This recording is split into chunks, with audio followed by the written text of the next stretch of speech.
আসসালামু আলাইকুম। কারিগরি এক্সপার্ট স্মার্ট লার্নিং সেন্টারে তোমাদের সবাইকে স্বাগতম। তো কেমন আছো ভাইয়ারা? আশা করতেছি সবাই অনেক অনেক ভালো আছো।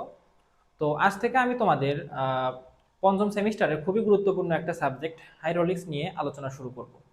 তো প্রথমেই আমি তোমাদের হাইড্রোলিক্সের 1 নাম্বার অধ্যায় প্রবাহী এবং প্রবাহীর চাপ এই অধ্যায়টা নিয়ে আলোচনা করব। তো এই অধ্যায়টা কিন্তু ভাই তোমাদের পরীক্ষার জন্য খুবই ইম্পর্টেন্ট এবং এখান থেকে তোমাদের থিওরি প্লাস প্রমাণ এবং ম্যাথ পরীক্ষায় দিয়ে থাকে। তো এই অধ্যায়টা ভাই আমি তোমাদের 3টা পার্টে শেষ করব। প্রথম পার্টে আমি তোমাদের এই হাইড্রোলিক্স এবং প্রবাহী সম্পর্কিত যে ধারণা আছে সে ধারণাগুলো দিব এবং এই সম্পর্কিত প্রমাণ এবং ম্যাথগুলো করাবো।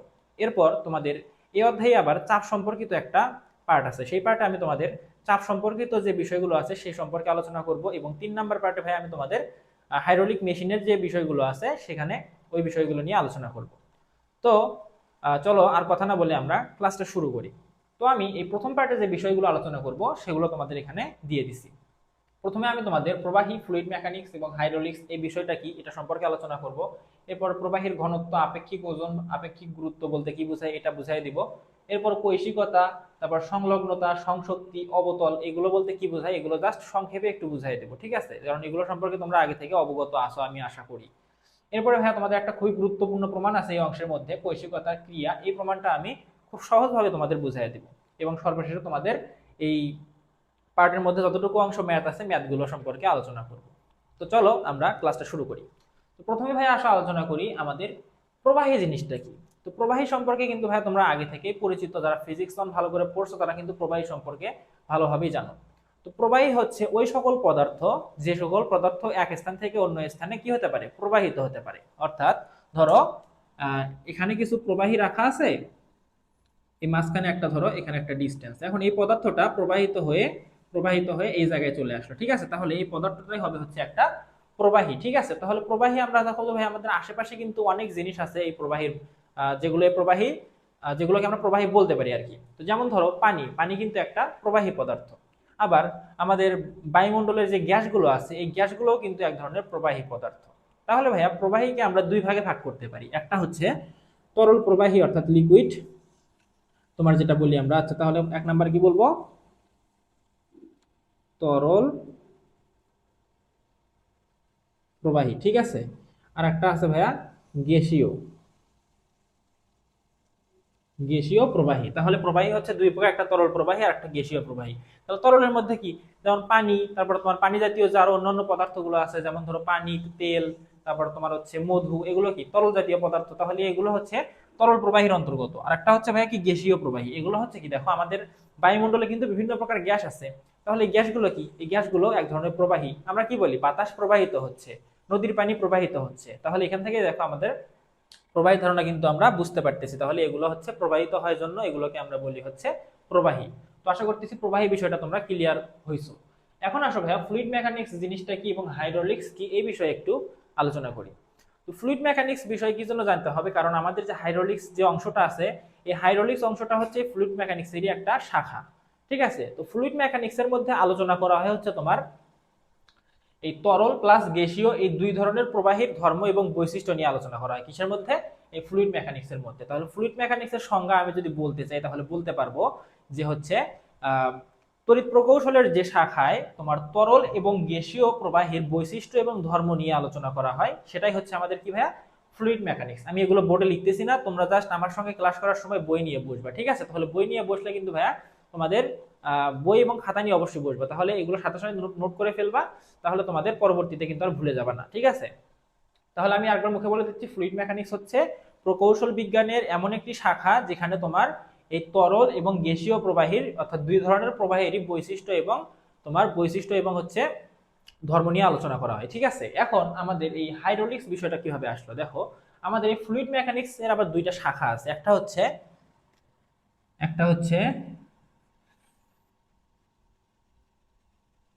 হাইড্রোমেকানিক্স, আর একটা হচ্ছে অ্যারোমেকানিক্স, ঠিক আছে? এই হাইড্রোমেকানিক্স এর মধ্যে এই তরল প্রবাহীগুলো নিয়ে আলোচনা করা হয়, ঠিক আছে? আর এই অ্যারোমেকানিক্স এর মধ্যে যে গ্যাসীয় প্রবাহীগুলো আছে এই গ্যাসীয় প্রবাহীগুলোর ধর্ম এবং বৈশিষ্ট্য নিয়ে আলোচনা করা হয়, ঠিক আছে? তাহলে আমি কি বললাম, আমাদের ফ্লুইড মেকানিক্স দুই প্রকার, একটা হচ্ছে হাইড্রোমেকানিক্স আর একটা হচ্ছে অ্যারোমেকানিক্স। হাইড্রোমেকানিক্সের মধ্যে তরল জাতীয় পদার্থগুলোর ধর্ম এবং বৈশিষ্ট্য নিয়ে আলোচনা করা হয়, আর তোমাদের হচ্ছে এরোমেকানিক্সের মধ্যে গ্যাসীয় পদার্থের ধর্ম এবং বৈশিষ্ট্য নিয়ে আলোচনা করা হয়। ঠিক আছে, এখন আবার এই হাইড্রোলিক্স তাহলে কই থেকে আসলে? এখানে তো আমরা এখনো হাইড্রোলিক্সে যাইতেই পারি নাই। তাহলে হাইড্রোলিক্স হচ্ছে ভাইয়া এই হাইড্রোমেকানিক্সের অংশ। ঠিক আছে, তাহলে হাইড্রোলিক্স কিসের অংশ? হাইড্রোমেকানিক্সের অংশ। হাইড্রোমেকানিক্সের মধ্যে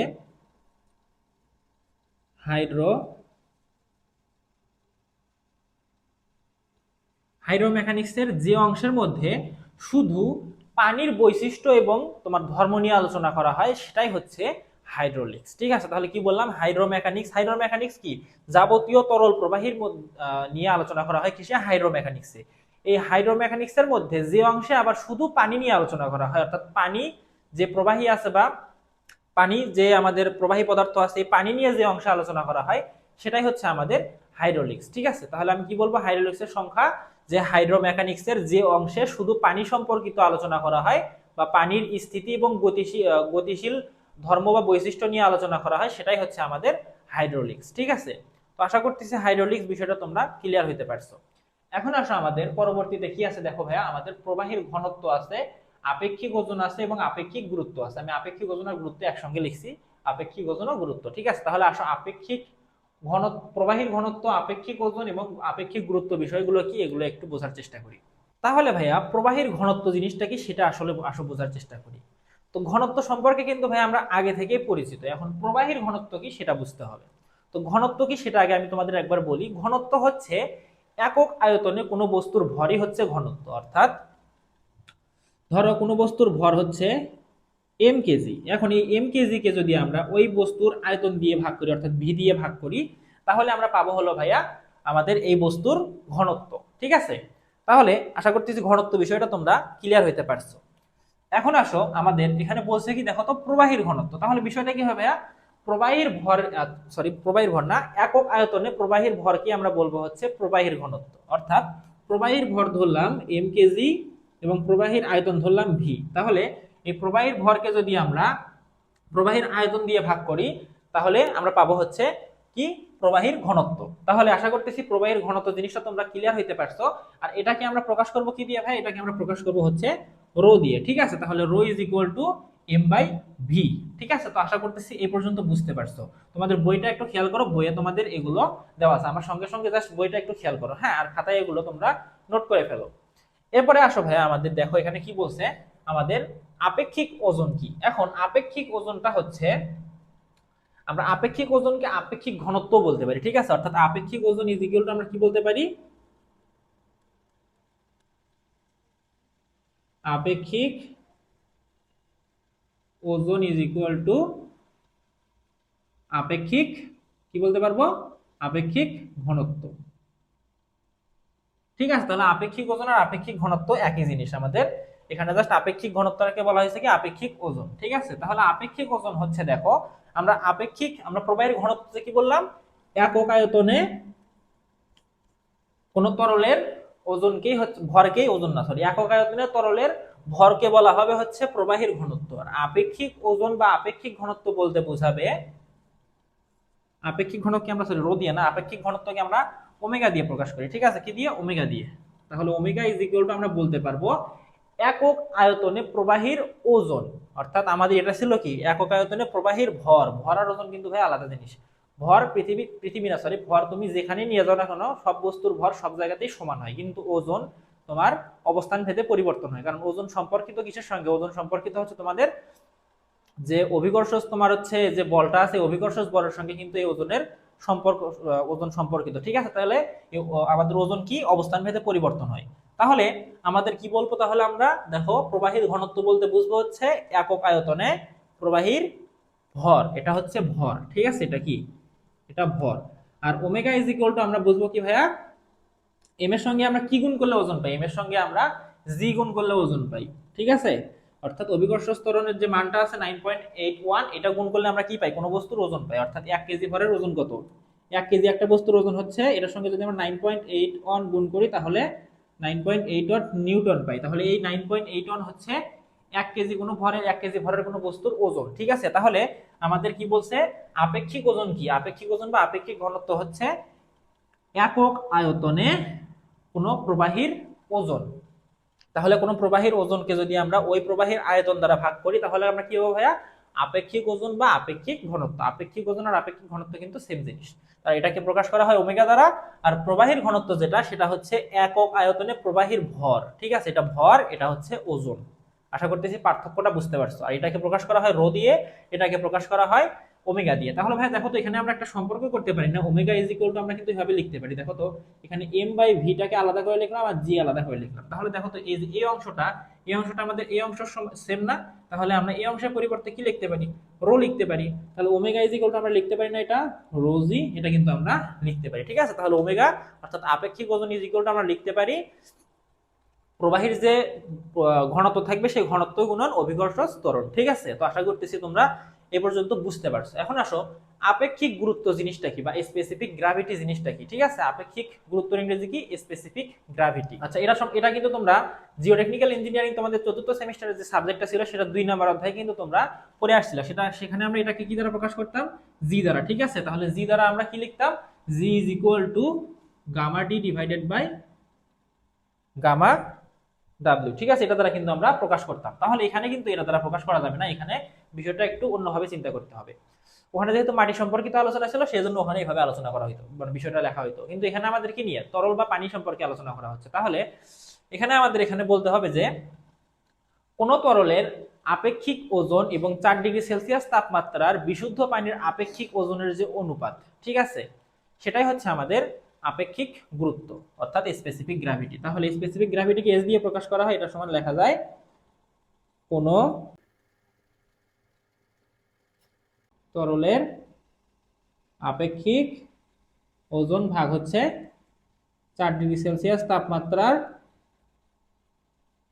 পানির আপেক্ষিক ওজন। অর্থাৎ যে কোনো তরলের আপেক্ষিক ওজনকে যদি আমরা 4 ডিগ্রি সেলসিয়াস তাপমাত্রার পানির ওজন দিয়ে ভাগ করি তাহলে আমরা কি পাবো ভাইয়া, ওই তরলের আপেক্ষিক গুরুত্ব পাবো। কি পাবো, আপেক্ষিক গুরুত্ব বা স্পেসিফিক গ্র্যাভিটি পাবো। যেমন ধরো আমরা কি জানি, আর এই যে আমরা ওজনটা নিব এটা একটু খেয়াল রাখতে হবে, এই ওজনটা দুইটার ক্ষেত্রে কি হতে হবে, সম আয়তনের ওজন হতে হবে। অর্থাৎ পানির ক্ষেত্রেও তুমি যদি নাও তাহলে 1 মিটার কিউব পানির ওজন নিতে হবে, আর ওই তরলেরও কি হবে, ওই তরলেরও আমাদের 1 মিটার কিউব ওই তরলের ওজন নিতে হবে। অর্থাৎ দুইটার ক্ষেত্রে আমাদের আয়তন সেম রাখতে হবে, তাছাড়া কিন্তু তোমরা এই আপেক্ষিক গুরুত্ব বা স্পেসিফিক গ্র্যাভিটিটা কিন্তু পাবা না। তাহলে ভাইয়া একটা জিনিস দেখো, আমরা কি জানি 1 মিটার কিউব জায়গায় কতটুকু পানির ওজন কত, 1 মিটার কিউব জায়গার যদি আমরা জায়গাতে পানি রাখি তাহলে সেই পানির ওজন হয় হচ্ছে 1000 কেজি।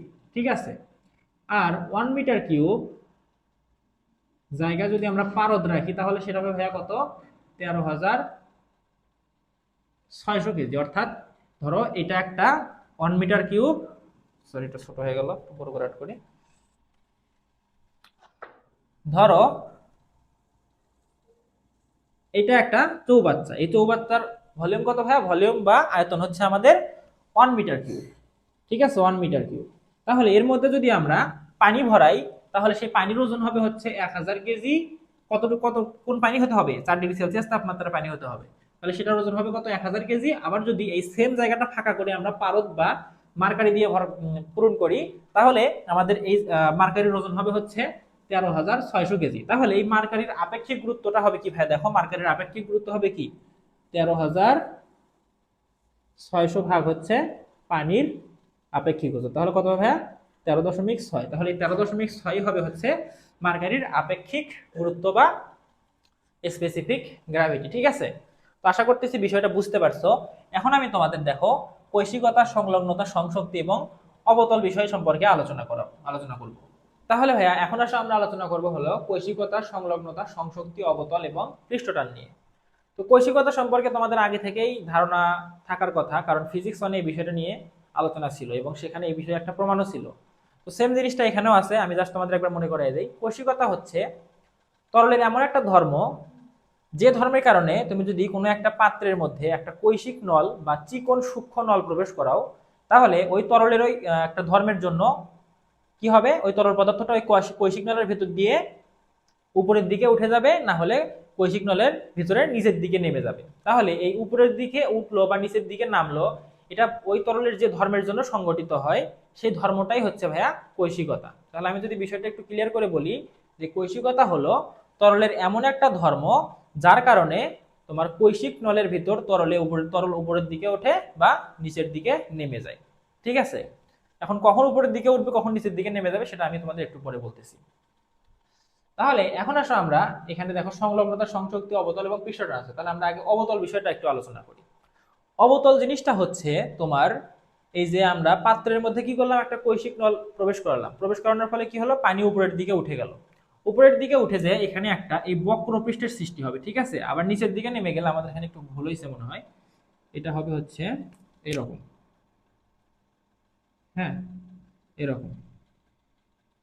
তাহলে যদি এই তোমার উপরের দিকে ওঠার ফলে উপরে যে বক্রপৃষ্ঠের সৃষ্টি হয় বা নিচের দিকে নামার ফলে যে বক্রপৃষ্ঠের সৃষ্টি হয়, এই বক্রপৃষ্ঠটাই হচ্ছে আমাদের অবতল। ঠিক আছে, তো আশা করতেছি এটা বুঝতে পারছি। এখন আমরা আলোচনা করব হলো সংলগ্নতা, সংশক্তি এবং পৃষ্ঠটান নিয়ে।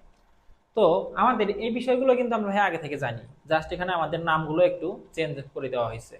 তাহলে দেখো ফিজিক্সে আমরা এই সংলগ্নতাটাকে একটা নামে জানতাম, সংলগ্নটাকে আমরা ইংলিশে বলতে পারি অ্যাডহিশন। ঠিক আছে, এই জিনিসটাকে আমরা ফিজিক্সে পড়ছিলাম কি ভাইয়া, ফিজিক্সে পড়ছিলাম আসঞ্জন বল নামে। ঠিক কি নামে, আসঞ্জন নামে। ঠিক আছে, তাহলে এখন এই সংলগ্নতা বা আসঞ্জন জিনিসটা কি? সংলগ্নতা বা আসঞ্জন জিনিসটা হচ্ছে ধরো দুইটা ভিন্ন ভিন্ন পদার্থের অণুগুলোর মধ্যে যে আকর্ষণ বলটা কাজ করে সেটাই হচ্ছে আমাদের এই সংলগ্নতা বা আসঞ্জন। ঠিক আছে, তাহলে কি বললাম, দুইটা ভিন্ন ভিন্ন পদার্থের অণুগুলোর মধ্যে যে আকর্ষণ বল কাজ করে সেটাই হচ্ছে আমাদের সংলগ্নতা। যেমন ধরো তুমি কি করলা, পানির একটা পাত্রের মধ্যে এই কৈশিক নল প্রবেশ করাইলা, করানোর ফলে কি হলো, এই কৈশিক নল এবং পানির অণুগুলোর মধ্যে যে আকর্ষণ বল কাজ করে সেটাই হচ্ছে আমাদের এই সংলগ্নতা। এবং এই সংলগ্নতার কারণেই কিন্তু ভাইয়া প্রথমে পানি এই কৈশিক নলের ভেতর দিয়ে উপরে ওঠা শুরু করে। ঠিক আছে, তাহলে আবার তুমি দেখবা যে তুমি পানির পাত্রের মধ্যে যদি তুমি হাত প্রবেশ করো তাহলে কি হবে, হাতটা উপরে ওঠানোর ফলে তোমার হাতের সঙ্গে কিন্তু পানির অণুগুলো বা কণাগুলো লেগে থাকবে। কারণ কি, তোমার হাত এবং পানির কণাগুলোর মধ্যে অণুগুলোর মধ্যে এই সংলগ্নতা বা আসঞ্জন বল কাজ করে, এর ফলে আমাদের হাতের সঙ্গে পানির অণুগুলো লেগে থাকে। ঠিক আছে, এরপরে আসো আমরা সংশক্তি বিষয়টা নিয়ে একটু আলোচনা করি। তো এটা সম্পর্কে তোমরা আগে থেকেই জানো, সংশক্তি। ঠিক আছে, এটাকে বলা হয় কোহেশন, কোহেশন।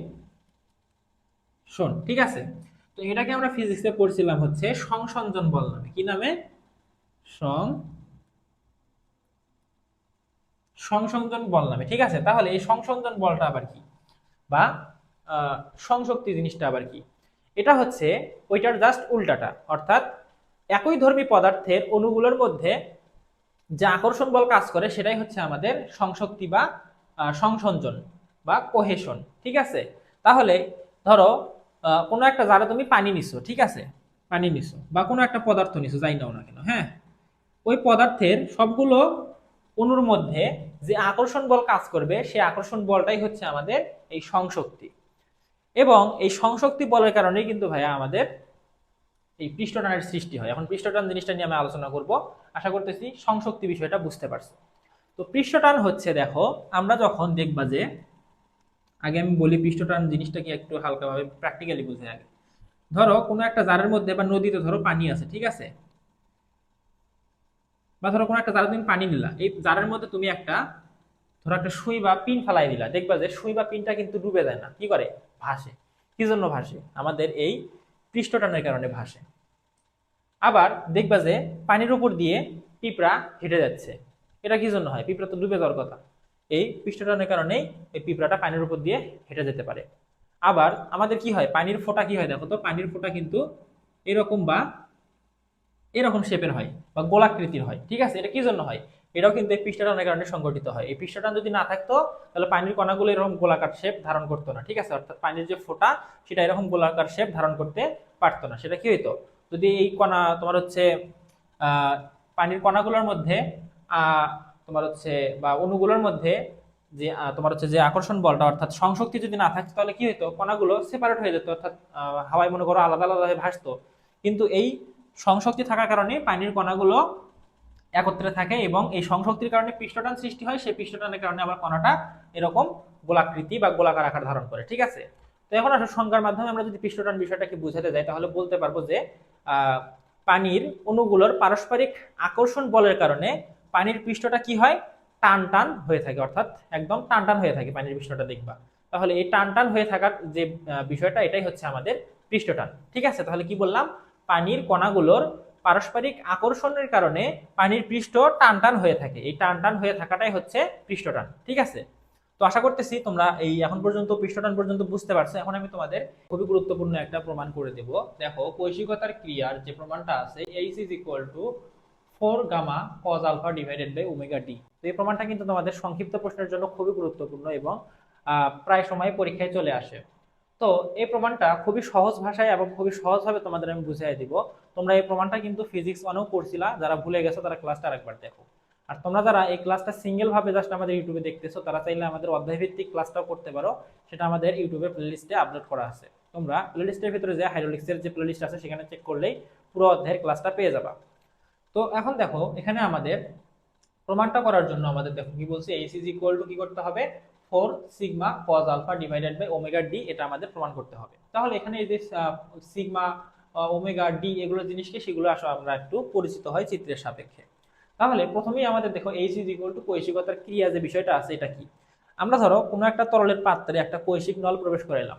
কৈশিক নল কি ভাইয়া, খুবই সূক্ষ্ম চিকন একটা নল, একদম চুলের মতো সূক্ষ্ম। ঠিক আছে, এরকম একটা নল আমরা একটা তরলের মধ্যে প্রবেশ করাইলাম। প্রবেশ করানোর ফলে কি হবে, ওই তরলটা হয় ওই ওই কৈশিক নল দিয়ে উপরের দিকে উঠে যাবে, না হলে নিচের দিকে নেমে যাবে। আমরা দেখছিলাম পারদের ক্ষেত্রে নিচের দিকে নেমে যায়। তাহলে এই যে তরলটা মানে কৈশিক নলটা পানির মধ্যে, বা সরি পানির মধ্যে না, তরলের মধ্যে প্রবেশ করানোর ফলে উপরের দিকে উঠে যাচ্ছে বা নিচের দিকে নেমে যাচ্ছে, এই যতটুকু পরিমাণে উপরের দিকে উঠে যাচ্ছে বা নেমে যাচ্ছে, এটাই হচ্ছে আমাদের কৈশিকতার ক্রিয়া। ঠিক আছে, তাহলে আমাদের এরপরে দেখো কি বলা আছে, ডি, এটা তো তোমরা ডি, হ্যাঁ ডি, এটা তো তোমরা আগে থেকে জানো, এটা হচ্ছে আমাদের ব্যাস। ব্যাসকে আমরা ডি দিয়ে প্রকাশ করি, অর্থাৎ এই কৈশিক নলের যে ব্যাস আছে, এই ব্যাসকে আমরা কি করব, ডি দিয়ে প্রকাশ করব। এরপর আমাদের আর কি আছে দেখো, আলফা পানির উপরিতলের স্পর্শ কোণ, অর্থাৎ আমাদের এই যে পানির যে উপরিতলটা আছে, অর্থাৎ কৈশিক নলের ভেতর দিয়ে পানির যে উপরে উঠছে, এই উপরিতলটা এই কৈশিক নলের সঙ্গে আলফা কোণে আছে। ঠিক আছে, অর্থাৎ এখানে আমাদের যে স্পর্শ কোণটা আছে, স্পর্শ কোণটাকে আমরা কি দিয়ে প্রকাশ করব, আলফা দিয়ে প্রকাশ করব। ঠিক আছে, এরপরে দেখো আমাদের সিগমা, এটাকে আমরা কি বলবো ভাইয়া, সিগমা বলবো। এটাকে আমরা কি বলবো, কৈশিক নলের প্রতিটি, অর্থাৎ কৈশিক নলের পরিধির প্রতিটি বিন্দুতে ক্রিয়ারত পৃষ্ঠটান বল। অর্থাৎ আমাদের এই যে সিগমাটা যে আছে, এই সিগমাটা হচ্ছে আমাদের, যদি এটা কৈশিক নল হয়, এই বরাবর যদি আমাদের পানির লেভেল থাকে, তাহলে এই পানির লেভেলের যে একটা কি থাকবে, আমাদের কৈশিক নলের একটা অবশ্যই পরিধি থাকবে, যেহেতু এটা একটা কি গোলাকৃতির টিউব, তাহলে টিউবের একটা কি থাকবে, অবশ্যই পরিধি থাকবে। তাহলে পরিধির প্রত্যেকটা বিন্দুতে ক্রিয়ারত যে পৃষ্ঠটানজনিত বল আছে, সেটাই হচ্ছে আমাদের এই সিগমা। ঠিক আছে, তাহলে সিগমা কিন্তু টোটাল পৃষ্ঠটানজনিত বল না, এটা প্রত্যেকটা বিন্দুতে ক্রিয়ারত পৃষ্ঠটানজনিত বল। এখন এখানে একটু খেয়াল করো তো, এই সিগমাটা কি করতেছে, একটা নির্দিষ্ট, আর একটা জিনিস দেখো এখানে কি আছে, ওমেগা, এটা হচ্ছে তরলের আপেক্ষিক ওজনটা, কিন্তু আমি তোমাদের থিওরি পার্টে আলোচনা করেছিলাম। অর্থাৎ এই যে তরলটার মধ্যে আমরা কৈশিক নলটা প্রবেশ করাইছি, এই তরলের আপেক্ষিক ওজনটাই হচ্ছে এই ওমেগা। আপেক্ষিক ওজন কি, একক আয়তনে পানির, পানির না সরি, একক আয়তনে তরলের ওজন। ঠিক আছে, তাহলে এখানে দেখো তো, এখানে কি করতেছে, এই সিগমা যে বলটা আছে, এই বলটা একটা নির্দিষ্ট কোণে ক্রিয়া করতেছে না। তাহলে আমরা কি জানি ভাইয়া, যখন কোনো একটা বল নির্দিষ্ট কোণে ক্রিয়া করে, তখন তার দুইটা উপাংশ থাকে, একটা হচ্ছে উলম্ব উপাংশ আর একটা হচ্ছে আনুভূমিক উপাংশ। ঠিক আছে, তাহলে এই উলম্ব উপাংশ কিভাবে বার করব এবং আনুভূমিক উপাংশ কিভাবে বার করব, দেখো তো, এটা কিন্তু আমরা স্ট্রাকচারাল মেকানিক্সের 3 নাম্বার অধ্যায়ে এই ম্যাথগুলো করছিলাম বলির জন্য। ঠিক আছে, তাহলে এখানে যেহেতু বলটা সিগমা, তাহলে উলম্ব উপাংশ আমরা কি করবো ভাইয়া, দেখো তো কোনটা কার সঙ্গে আছে, এটা আমাদের দেখতে হবে। কোনটা আছে হচ্ছে উলম্ব অক্ষের সঙ্গে, তাহলে আমাদের এখানে উলম্ব উপাংশ হবে যে বলটা কাজ করতেছে সেই বল কজ, যে কোণে ক্রিয়া করতেছে সেই কোণ। ঠিক আছে, তাহলে সিগমা কজ আলফা হবে আমাদের হচ্ছে উলম্ব উপাংশ। আর তোমাদের এই প্রমাণের ক্ষেত্রে কি হয় ভাইয়া, এই আনুভূমিক উপাংশটা কাটাকাটি হয়ে যায়। অর্থাৎ দেখো, আমাদের যে এই বিন্দুটা আছে, এই বিন্দু কি, ধরো এটা আমাদের এই কৈশিক নলের পরিধি, বা যে তোমার হচ্ছে আমাদের এই বরাবর একটা কি আছে, বৃত্তাকার জিনিস আমরা কল্পনা করতে পারি। তাহলে এই যে পরিধির একটা কি আছে, এই বিন্দুর ধরো একদম বিপরীত পাশে আর একটা বিন্দু আছে, তাহলে এখানেও যে সিগমা বল ক্রিয়া করতেছে, এই পাশটাও সেম সেই সিগমা বলে ক্রিয়া করতেছে। তাহলে এর যে আনুভূমিক উপাংশটা তৈরি হবে এরও সেম পরিমাণ আনুভূমিক উপাংশ তৈরি হবে, ফলে দুইটা বিপরীতমুখী হওয়ার ফলে কি হয়ে যাবে, এইটার এটা কেটে যাবে, তাহলে এখানে আনুভূমিক উপাংশ থাকবে না, ফলে এখানে শুধু আমাদের উলম্ব উপাংশটাই কাজ করবে। ঠিক আছে, তো যারা বুঝছো তারা তো বুঝছোই, যদি না বুঝে থাকো তাহলে ওটা নিয়ে তোমাদের মাথা খাওয়ানোর দরকার নেই। ঠিক আছে, অর্থাৎ এই আমাদের এই বিন্দুর আনুভূমিক উপাংশ এবং এটার অপোজিট পাশের যে সিগমা থাকবে এই পাশে, সেটা আনুভূমিক উপাংশ কাটাকাটি হয়ে যাবে। তাহলে এখানে আমাদের ভাই উলম্ব উপাংশ কি হবে, উলম্ব উপাংশ হবে হলো সিগমা কজ আলফা। ঠিক আছে, এখন একটা জিনিস তোমাদের বুঝতে হবে প্রমাণের ক্ষেত্রে, কি বুঝতে হবে দেখো, আমরা ধরো কোনো একটা বালতি ভর্তি পানিকে নিচে থেকে টেনে উপরে উঠাবো। ঠিক আছে, ধরো বালতির ওজন হচ্ছে, পানি ভর্তি বালতির ওজন হচ্ছে 5 কেজি। তাহলে বালতি থেকে তুমি যদি টেনে উপরে উঠাই এভাবে ধরে রাখতে চাও, তাহলে কি করতে হবে, তোমাকে অবশ্যই 5 কেজি বল দিয়ে টেনে উপরে তুলতে হবে এবং 5 কেজি বল কন্টিনিউয়াস ওখানে প্রয়োগ করতে হবে, তাই না? তাছাড়া কিন্তু বালতিটা ওখানে থাকবে না, জাস্ট তুমি উঠাবা আর পড়ে যাবে, তাই না? তাহলে তোমাকে ওই সমপরিমাণ বল দিয়ে উঠাতে হবে এবং সেই পরিমাণ বল দিয়ে ধরে থাকতে হবে। তাহলে এখানে দেখো তো, পানির সারফেস হচ্ছে এটা, এখান থেকে একটা নির্দিষ্ট উচ্চতায় পানিটাকে টেনে তুলছে কে, পৃষ্ঠটানজনিত বল। তাহলে যে পরিমাণ পানিকে এখান থেকে সে টেনে এই পর্যন্ত উঠাইছে, সেই পানির ওজনের সমপরিমাণ বল কি হতে হবে, ওই পৃষ্ঠটানজনিত বলের হতে হবে। অর্থাৎ পৃষ্ঠটানজনিত যে বলটা আছে, আমি সংক্ষেপে লিখলাম, পৃষ্ঠটানজনিত বল ইজ ইকুয়াল টু হতে হবে পানির ওজন, অর্থাৎ পানির এখানে যে পরিমাণ পানি উপরে উঠছে সেই সমপরিমাণ পৃষ্ঠটানজনিত বল এখানে কাজ করতেছে, সেই জন্য এই পানিটা এতদূর পর্যন্ত উঠে আসে। ঠিক আছে, জাস্ট তোমরা বালতির সঙ্গে এটা একটু তুলনা করো, তাহলে তোমরা ক্লিয়ার হতে পারবা। তাহলে ভাই দেখো তো, এখানে আমাদের এই প্রমাণটা করার জন্য কি করতে হবে, আমাদের এই পানির ওজন বের করতে হবে এবং এখানে টোটাল যে পৃষ্ঠটানজনিত বল কাজ করতেছে সেটার পরিমাণ বের করতে হবে। তো প্রথমে আসো, আমাদের পানির ওজন যদি আমরা ডাব্লু বের করতে চাই, তাহলে আমাদের একটা সূত্র ইউজ করতে হবে, সেটা কি, W is equal two omega into V. অর্থাৎ আমরা যদি আমাদের পানির বা সরি তরলের আপেক্ষিক ওজনকে বা আপেক্ষিক ঘনত্বকে টোটাল আমাদের এখানে টিউবের যে যতটুকু পরিমাণ পানিটা উঠছে সেই পানির আয়তন দ্বারা গুণ করি, অর্থাৎ এই ওমেগাকে যদি ভি দিয়ে গুণ করি, তাহলে এখান থেকে এই টিউবের এখান থেকে এই পর্যন্ত যতটুকু পরিমাণ পানি উপরে উঠছে সেটার কি পাবো, সেটার ওজন পাবো। যতটুকু পরিমাণে তরল আমাদের এই টিউবের মধ্যে উঠছে সেই তরলের আমরা আয়তন নির্ণয় করব, আয়তন নির্ণয় করে আমাদের ওই তরলের আপেক্ষিক ওজন বা আপেক্ষিক ঘনত্ব দিয়ে গুণ করে দিব, তাহলে আমরা ওই তরলের আমরা ওজন পাবো। ঠিক আছে, তাহলে এখানে আমরা কি লিখবো, V is equal two A into আমাদের এইচ, অর্থাৎ আমরা ক্ষেত্রফলের সঙ্গে কি করব, আমাদের যতটুকু উচ্চতায় পানি উঠছে সেটা গুণ করে দেবো। তাহলে কিসের ক্ষেত্রফল বের করবো আমরা, আমাদের এই টিউবের যে যে বৃত্ত নিয়ে এই টিউবটা গঠিত, অর্থাৎ টিউবের মুখটা কি এরকম বৃত্তাকার না, তাহলে এই টিউবের বৃত্তাকার অংশের ক্ষেত্রফল বের করব। বের করার পর যতটুকু উচ্চতায় আমাদের পানিটা উঠছে অর্থাৎ এইচ দিয়ে সেই বৃত্তের ক্ষেত্রফলকে কি করব, গুণ করে দিব। তাহলে এখানে আমাদের আমরা কি জানি, বৃত্তের ক্ষেত্রফল is equal to pi bye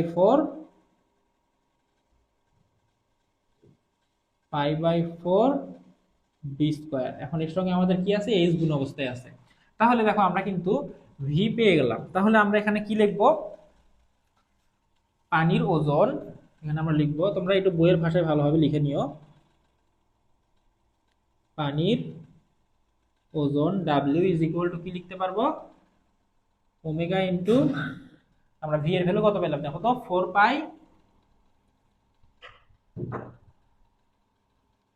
bye 4 d square h. তাহলে এটা কিন্তু আমরা পানির যে ওজনটা ছিল সেটা কিন্তু আমরা পেয়ে গেলাম। এখন আমাদের কি করতে হবে দেখো, এই পানির যে ওজনটা আছে এই সমপরিমাণ কি আমাদের পৃষ্ঠটানজনিত বল কাজ করতেছে এখানে, তাহলে সেই পৃষ্ঠটানজনিত বলটা আমরা বের করবো, আমাদের বের করতে হবে। তাহলে আমি তোমাদের কি বললাম, এই পৃষ্ঠটানজনিত যে বলটা আছে এটা এই যে কৈশিক নলের যে পরিধি আছে এই পরিধির প্রত্যেকটা বিন্দুতে ক্রিয়া করতেছে।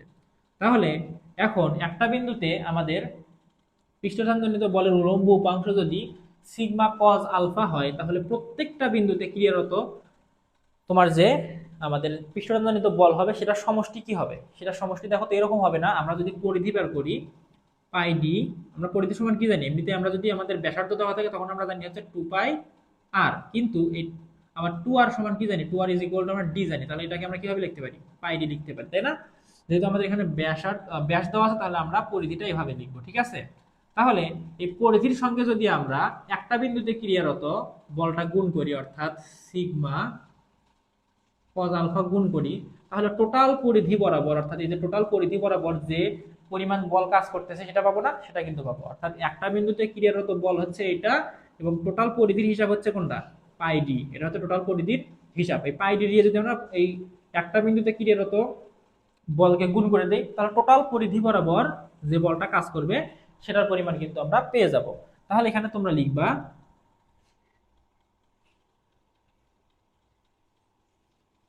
পৃষ্ঠ টান জনিত বল ইজ ইকুয়াল টু কি হবে, পাই ডি সিগমা কজ আলফা। হ্যাঁ, সিগমা কজ আলফা। এখন আমি তোমাদের যেটা বললাম যে এই পরিমাণ বলে উপরের দিকে, এই পরিমাণ বল কি উপরের দিকে কাজ করতেছে বলেই আমাদের এই পরিমাণ পানি এই উচ্চতায় উঠছে। তাহলে এই পানির যে ওজন, এই ওজন এবং এই বলটা কি হবে, সমান হবে। তাহলে তোমরা এখানে লিখবা, এখানে তোমরা লিখবা অতএব, তোমরা এগুলো বইয়ের ভাষায় লিখে নিবে, আমি জাস্ট বুঝে দিচ্ছি। হ্যাঁ, sigma into pi by 4 d square h is equal to আমরা কি লিখতে পারবো, pi by d sigma cos alpha. ঠিক আছে, তাহলে এটা কিন্তু আমরা লিখতে পারি। কারণ কি, এই পরিমাণ বলে উপরের দিকে টানতেছে বলেই এই পরিমাণ পানি উপরের দিকে উঠে গেছে, তাই না? যেটা আমি তোমাদের বালতির ক্ষেত্রে বুঝাই দিলাম যে 5 কেজি বালতি, 5 কেজি ওজনের পানি ভর্তি বালতিকে যদি আমরা 5 কেজি বল দিয়ে উপরের দিকে টেনে ধরে রাখি, তাহলে আমাদের ওই বালতিটাকে উঠানো সম্ভব। এর থেকে কম দিলে উঠানো সম্ভব না, আর বেশি দিলে তো কি হবে, আরো বেশি উপরের দিকে চলে যাবে, অর্থাৎ সেটা তখন আর স্থিতিশীল অবস্থায় থাকবে না। হ্যাঁ, তাহলে অবশ্যই সমপরিমাণ বল দিয়ে এখানে টানতেছে জন্যই এটা এখানে উপরে উঠে স্থিতিশীল অবস্থায় আছে, অর্থাৎ স্থির অবস্থায় আছে। তাহলে এই দুইটা বল তাহলে কি হবে, সমান হবে, অর্থাৎ পানির ওজন এবং এই আমাদের পৃষ্ঠটানজনিত বল সমান হবে। ঠিক আছে, তাহলে এখন আমরা এখান থেকে আসলে ক্যালকুলেশন করে কি করতে পারি, দেখো তো।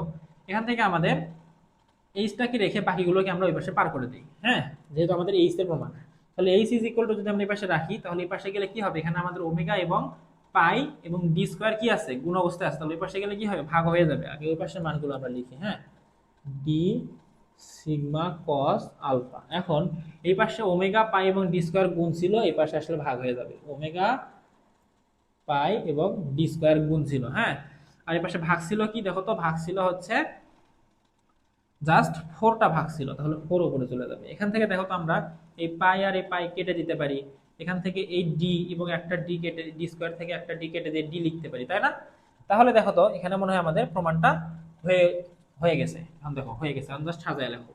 এখান থেকে আমাদের কি থাকতেছে, কজ আলফা, এখানে 4, তাহলে এখানে লেখো 4 sigma cos alpha divided by, এখানে আমাদের ওমেগা আর ডি থাকতেছে, ওমেগা ডি। তাহলে দেখো আমাদের প্রমাণটা কিন্তু হয়ে গেল খুব সহজভাবে। তাহলে আমি জাস্ট আরেকবার জাস্ট সংক্ষেপে বুঝিয়ে দেই, আমাদের যে পরিমাণ পানি এখানে উপরের দিকে উঠছে, সেই পরিমাণ পানিকে যদি আমরা উপরের দিকে উঠাইতে চাই, তাহলে অবশ্যই এখানে যে বলটা কাজ করতেছে সেই বলটা পানির ওজনের সমপরিমাণ হতে হবে।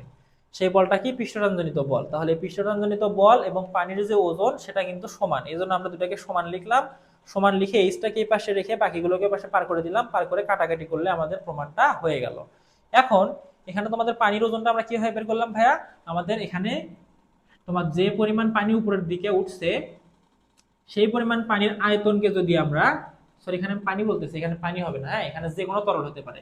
তাহলে যে পরিমাণ তরল উপরের দিকে উঠছে সেই পরিমাণ তরলের আয়তন ভি কে যদি আমরা ওই তরলের আপেক্ষিক ওজন বা আপেক্ষিক ঘনত্ব দিয়ে গুণ করি, তাহলে কিন্তু আমরা পানির টোটাল ওজন পাবো, অর্থাৎ এখানে যত পরিমাণে পানি উঠছে সেই পানির ওজন পাবো। কারণ কি, দেখো আমরা কিন্তু জানি কি, আমরা জানি ওমেগা ইজ ইকুয়াল টু ডাব্লিউ বাই ভি। তাহলে ডাব্লিউ ইজ ইকুয়াল টু কি হবে, ওমেগা ভি। তাহলে ভি নির্ণয় সূত্র কি, ক্ষেত্রফলের সঙ্গে যদি আমরা উচ্চতা গুণ করে দিই তাহলে কি পাবো, আয়তন পাবো। তাহলে আগে আমরা এই কৈশিক নলের যে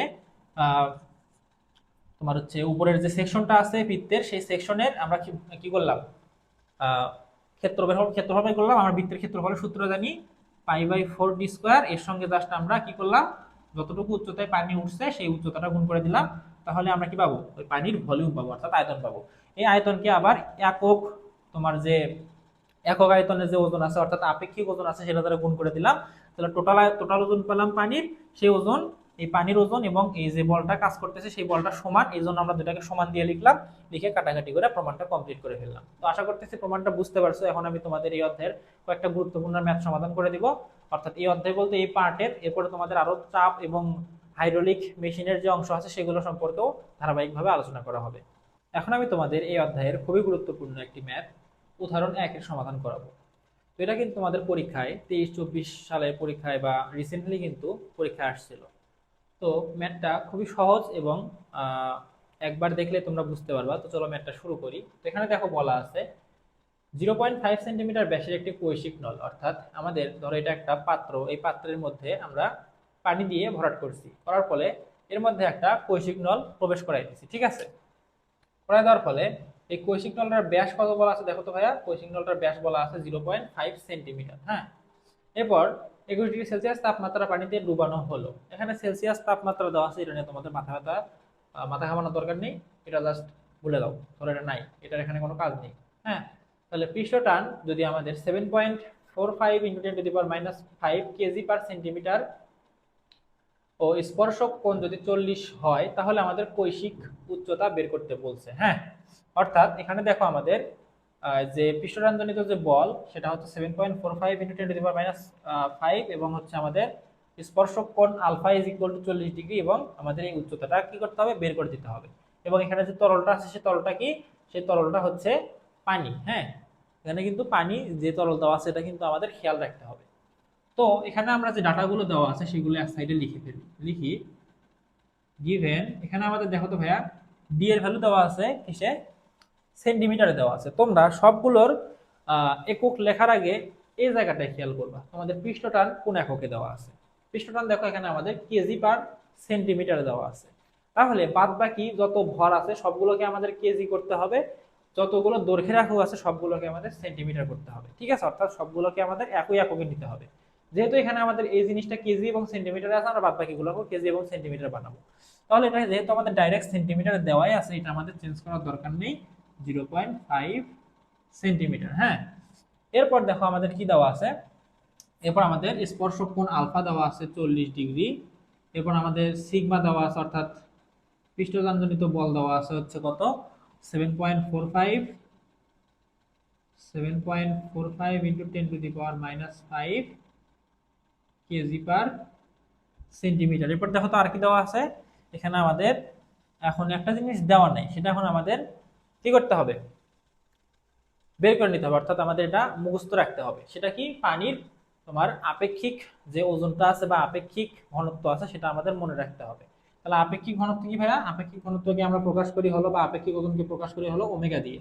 তাহলে ওমেগার ভ্যালু দেখো তো এখানে আমাদের এখানে কি আছে, কেজি সেন্টিমিটার আছে। তাহলে আমাদের এই ওমেগার ভ্যালুটাও কিসে নিতে হবে, কেজি সেন্টিমিটারে নিয়ে আসতে হবে। তাহলে ওমেগার ভ্যালু আমরা যদি কেজি সেন্টিমিটার নিয়ে আসতে চাই তাহলে লেখা যাবে 0.001 কেজি পার সেন্টিমিটার কিউব, অর্থাৎ 1 সেন্টিমিটার কিউব জায়গায় এত কেজি পানি ধরে। হ্যাঁ, অর্থাৎ এই পরিমাণ পানি আমাদের ধরে। তাহলে এটা কিন্তু আমাদের মুখস্থ রাখতে হবে। যদি এটা এরকম দেওয়া থাকতো, আমাদের যদি এই এককটা কেজি মিটার দেওয়া থাকতো, হ্যাঁ, তখন আমাদের কিন্তু এই ওমেগা সমান লেখা লাগতো হচ্ছে 1000 কেজি পার মিটার কিউব, অর্থাৎ তখন ম্যাথ সমাধানের ক্ষেত্রে আমাদের ওমেগার ভ্যালু এটা ধরা লাগতো, ঠিক আছে। তো এগুলো তোমরা মনে রাখবা, একটু মুখস্থ করবা। তোমাদের বইয়ে দেখো একটা জায়গায় এরকম 3-4টা ভ্যালু দেওয়া আছে। হ্যাঁ, আমাদের যে আপেক্ষিক ওজনের যে আমাদের পার্টটা ছিল সেখানে আমাদের এখানে দেখবে যে ওমেগার এরকম কয়েকটা ভ্যালু দেওয়া আছে, ভ্যালু একটা তোমরা মুখস্থ করে নিবা। তাহলে এই ম্যাথের ক্ষেত্রে যেহেতু আমাদের কেজি সেন্টিমিটার, সেজন্য আমাদের এই ভ্যালুটা লাগবে। এখন ভাইয়া আমাদের বের করতে বলছে কি, বের করতে বলছে হচ্ছে এইচ, তাহলে এইচ আমাদের বের করতে হবে। তাহলে আমরা সূত্র কি জানি, উই নো, সূত্র এইচ ইজ ইকুয়াল টু আমরা জানি 4 sigma cos alpha divided by omega d. হ্যাঁ, তাহলে জাস্ট এখানে ভ্যালুগুলো বসায় দিলে আমাদের অ্যান্সার শেষ। তাহলে 4 ইন্টু আমাদের সিগমার ভ্যালু কত আছে, 7.45 ইন্টু 10⁻⁵ ইন্টু আমাদের cos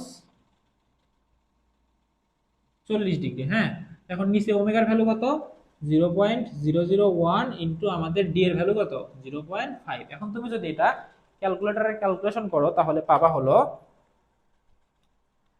আচ্ছা আমি তোমাদের বই থেকে অ্যান্সারটা না বলে নিজেরাই ক্যালকুলেশন করি, কারণ বইয়ে অনেক সময় ভুল দেওয়া থাকে। 4 into 7.5 45 into 10 to the power -5 into cos 40 degree divided by 0.001 into 0.5। তাহলে ভাইয়া এটা ক্যালকুলেশন করলে তোমরা পাবা হলো 0.46 সেন্টিমিটার। তাহলে এইচ ইজ ইকুয়াল টু পাবা হলো 0.46 সেন্টিমিটার। অর্থাৎ এখানে যে পানিটা যে এই পৃষ্ঠ থেকে অর্থাৎ পানির যে অরিজিনাল সারফেস আছে সেই সারফেস থেকে কতটুকু উপরে উঠবে, 0.46 সেন্টিমিটার উপরে উঠবে। ঠিক আছে, তাহলে এটাই হচ্ছে আমাদের সেই কাঙ্ক্ষিত অ্যান্সার। খুবই সহজ একটা ম্যাথ, তোমরা যারা একবার দেখলেই আর কোনোদিনও আশা করি ভুলবা না। তো আমি আরো কয়েকটা এই টাইপের ম্যাথ সমাধান করাবো, তাহলে তোমাদের এই পার্টটা শেষ হয়ে যাবে। এরপর আমি তোমাদের চাপের যে পার্টটা আছে সেই পার্টটাও খুব দ্রুত সমাধান করে দেব। এখন আমি তোমাদের আরো একটি গুরুত্বপূর্ণ ম্যাথ, তোমাদের উদাহরণ 2 এর সমাধান করাবো। যারা 1 এর সমাধান করছো তারা আশা করতেছি এটা খুব সহজেই করতে পারবা। তারপরে আমি জাস্ট এখানে একটা জায়গায় একটু পরিবর্তন আছে সেটা একটু দেখায় দিচ্ছি, যেটা আমি তোমাদের গত ম্যাথেও একটু হিন্টস দিয়েছিলাম বা বলে দিয়েছিলাম। তারপর আমি জাস্ট একবার দেখাই দিই। এখানে দেখো বলা আছে 0.6 সেন্টিমিটার ব্যাসের একটি কৈশিক নল, অর্থাৎ একটা কৈশিক নলের ব্যাস হচ্ছে d = 0.6 সেন্টিমিটার। 58 ডিগ্রি ফারেনহাইট তাপমাত্রায় পানিতে ডুবানো হলো। ঠিক আছে, অর্থাৎ একটা 58 ডিগ্রি সেলসিয়াস তাপমাত্রা পানির মধ্যে এই কৈশিক নলটা ডুবানো হলো। পৃষ্ঠটানজনিত বল হচ্ছে আমাদের এটা, এবং স্পর্শ কোণ হচ্ছে 45 ডিগ্রি। যদি হয় তাহলে আমাদের এই এইচ এর ভ্যালু আবার সেম ভাবে নির্ণয় করতে বলছে। তাহলে আসো আমরা গিভেন ডাটাগুলো আগে লিখে ফেলি।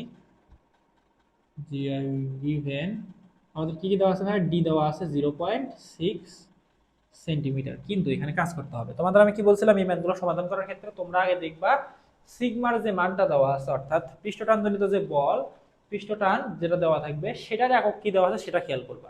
এখানে দেখো পৃষ্ঠটানের একক দেওয়া আছে কেজি পার মিটারে। তাহলে অবশ্যই আমাদের সবগুলো আমরা কি করব, যেগুলো দৈর্ঘ্যের একক আছে সবগুলোকে আমরা মিটারে কনভার্ট করব। তাহলে এখানে দেখো তো ডি এর একক কিসে দেওয়া আছে, সেন্টিমিটার। তাহলে এটাকে আমরা যখন মিটার করি তাহলে সেন্টিমিটার কি করতে হয়, 100 দ্বারা ভাগ করতে হয়। তাহলে 0.006 মিটার হবে। ঠিক আছে, তাহলে এটা কি করলাম, আমরা মিটারে কনভার্ট করে ফেললাম।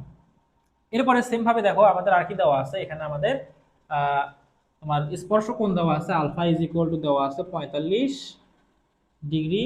তারপর তোমার দেখো তো এখানে আমাদের আর কি দেওয়া আছে, এখানে আমাদের সিগমা দেওয়া আছে, অর্থাৎ পৃষ্ঠটান দেওয়া আছে কত, 7.36 into 10 to the power -3 KG per metre. Okay, এরপরে আমাদের এখন কি করতে হবে, এখানে কিসের মধ্যে ডুবাইছি, পানির মধ্যে। ঠিক আছে, তাহলে পানির আপেক্ষিক ওজনটা আমাদের এখানে লিখতে হবে। এখন এই আপেক্ষিক ওজন নির্ভর করবে তোমার এই যে এখানে যে এককটা আছে এটার উপর। দেখো এখানে কি আছে, কেজি মিটারে। তাহলে অবশ্যই আপেক্ষিক ওজনটাকেও আমাদের এমন একটা এককে নিতে হবে যেটার মধ্যে কেজি এবং মিটার আছে। তাহলে আমরা ওমেগা ইজ ইকুয়াল টু কি জানি, ওমেগা ইজ ইকুয়াল টু একটা জানি হচ্ছে 0.001 কেজি পার সেন্টিমিটার কিউব। আর একটা কি জানি ভাই, দেখো তার একটা জানি হচ্ছে 1000 কেজি পার মিটার কিউব। ঠিক আছে, আমরা কিন্তু এগুলো জানি। তাহলে এখানে দেখো তো আমাদের এই এককটার মধ্যে কি আছে, কেজি আছে এবং মিটার আছে। এখানে আমাদের এই এককটার মধ্যে কেজি আছে, মিটার আছে। তাহলে আমাদের এই ম্যাথের ক্ষেত্রে আমাদের এই পরিমাণটা লিখতে হবে, অর্থাৎ 1000 কেজি পার মিটার কিউব নিতে হবে ওমেগার ভ্যালু। কিন্তু গত ম্যাথে কিন্তু আমরা এই ভ্যালুটা নিয়েছিলাম, কারণ গত ম্যাথে আমাদের এই যে আমাদের পৃষ্ঠটানের যে বলটা ছিল সেটা কিন্তু আমাদের একক ছিল কেজি পার সেন্টিমিটারে। তাহলে আমাদের অবশ্যই এই এককটার বিষয়ে খেয়াল রাখতে হবে, তাছাড়া কিন্তু তোমাদের অ্যান্সার ভুল আসবে। তাহলে এখানে যেহেতু আমাদের পৃষ্ঠটানের একক দেওয়া আছে কেজি মিটারে, তাহলে ওমেগার এককও আমাদের 1000 কেজি পার মিটার কিউবেই নিতে হবে। তাহলে ভাই দেখো আমাদের এখন এইচ এর ভ্যালুটা জাস্ট বের করতে হবে। তাহলে আমরা কি জানি, উই নো কি জানি, h is equal to 4 sigma cos alpha divided by omega d, তাই না? এটা কিন্তু জানি। এখন আসলে আমরা এখানে জাস্ট ভ্যালুগুলো বসাই দিই। 4 ইন্টু সিগমার ভ্যালু কত, 7.36 into 10 to the power -3 into cos 45 degree. আর ওমেগার ভ্যালু কত, 1000 গুণন ডি এর ভ্যালু হচ্ছে 0.006। এখন তোমরা যদি এটা ক্যালকুলেশন করো তাহলে তোমাদের বইয়ে আনসার দেওয়া আছে হচ্ছে 3.46 মিলিমিটার দেওয়া আছে। হ্যাঁ, তাহলে আসলে আমরা এটা ক্যালকুলেশন করে দেখি বইয়ের সাথে মিলে নাকি। 4 into 7.36 into 10 to the power -3 into cos 45 degree divided by 1000 into 0.006। তাহলে এটা তোমাদের আসে হলো মিটারে আসছে, মিটারে আসলে হবে হচ্ছে 3.4 47 ইন্টু 10⁻³ মিটার। এখন এটাকে যদি আমরা মিলিমিটারে নিয়ে যেতে চাই তাহলে কি করতে হবে ভাইয়া? 1000 দিয়ে গুণ করে দিতে হবে। তাহলে এটাকে 1000 দিয়ে গুণ করে আমরা মিলিমিটারে নিয়ে যাই, তাহলে এটা পাবা হলো 3.47 মিলিমিটার। তাহলে এটা আমাদের সেই অ্যান্সার। তো আশা করতেছি ম্যাথটা বুঝতে পারছো। এরপর আমি তোমাদের উদাহরণ 4টা সমাধান করে দিব।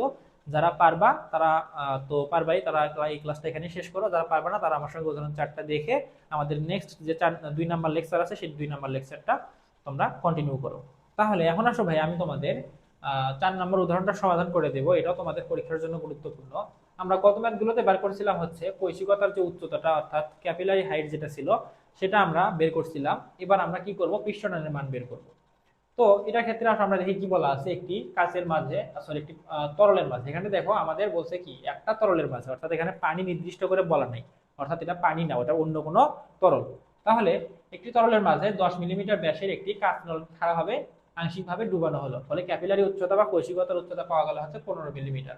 এখন তরলের স্পর্শকোণ 85°, প্রতি ঘনমিটার তরলের ওজন হচ্ছে 1200 কেজি/মিটার কিউব। এখানে যেহেতু এটা পানি না, অন্য কোনো একটা তরল, এবং তাহলে এখানে যদি আমাদের এই তরলের আপেক্ষিক যে তোমার হচ্ছে ঘনত্ব আছে বা আপেক্ষিক ওজন আছে সেটা যদি দেওয়া না থাকে তাহলে তো আমরা বের করতে পারবো না, কারণ আমরা শুধু পানির ক্ষেত্রে জানি। এটা এখন যেহেতু নির্দিষ্ট করে বলা নাই পানি নাকি কোনো অন্য কিছু, তাহলে অবশ্যই সেখানে তোমাদের প্রশ্নের মধ্যে এই ওমেগার ভ্যালুটা দেওয়া থাকবে। হ্যাঁ, তাহলে এখন আমাদের দেখো পৃষ্ঠটানের মান বের করতে হবে।